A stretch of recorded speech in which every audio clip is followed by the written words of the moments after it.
Greencastle, Indiana. This weird tale begins with these two men, Guy Winters and Terry Lambert. For years, Guy and Terry have heard rumors about a haunted mansion on the outskirts of town. People would see a ghost of a female, an apparition that would drift down the lane that led to this old house. Intrigued, the men decide to investigate the deserted house with their own cameras.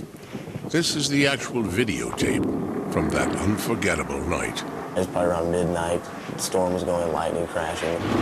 Lightning like I've never seen. It was like dripping plastic out of the sky. Really strange. And in the clump of trees there was this big two-story old brick mansion, abandoned, kind of dilapidated looking.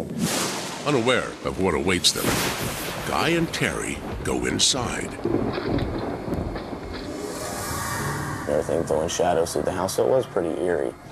And basically, we took a series of pictures all through the house, upstairs, downstairs, stairwells. Terry claims that he then ventured back outside to take more photos. I took a series of 3 pictures of an upstairs window. And after I took that series of pictures, I went around to the back of the home, and I took a picture of a doorway. Still in the house, Guy continues his investigation.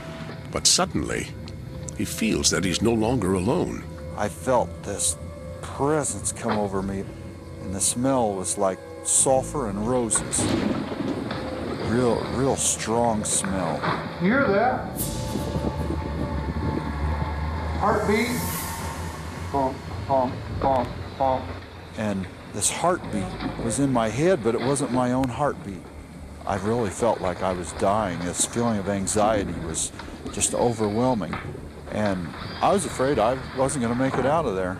Guy and Terry run from the house, afraid to stop until they reach the safety of their van. But this ghost story is far from over.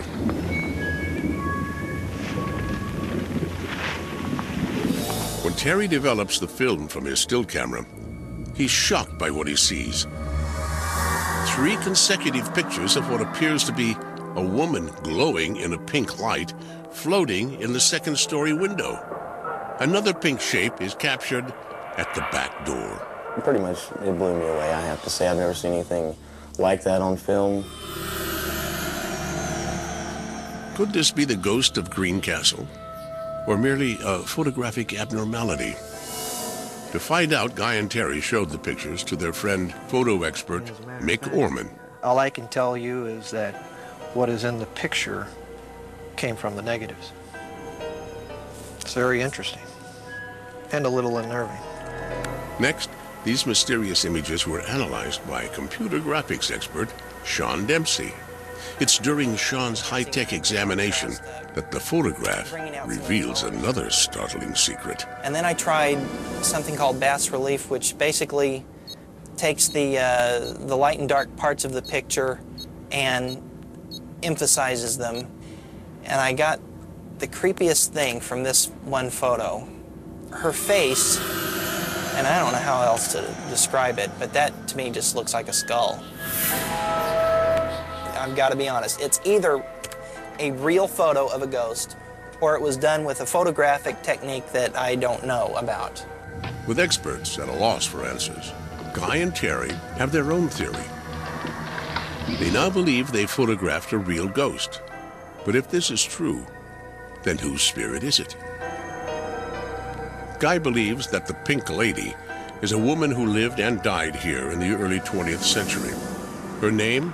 Irene O'Hare, the same name that they found scratched under one of the bedroom walls. Guy and Terry make more trips to the mansion, but the ghost of Greencastle does not reappear. However, the men capture 2 other images that are just as difficult to explain. The first is this photograph of what appears to be a woman in a flowing gown. Due to her intense color, she is known as the Gold Ghost. The second strange event occurs while Guy takes pictures of the mansion. Suddenly, 3 cloud-like shapes fly by. Is this merely fog or some type of mist? If so, it would need a strong breeze to travel this fast, but Guy's clothes and hair never move, indicating that no wind is blowing.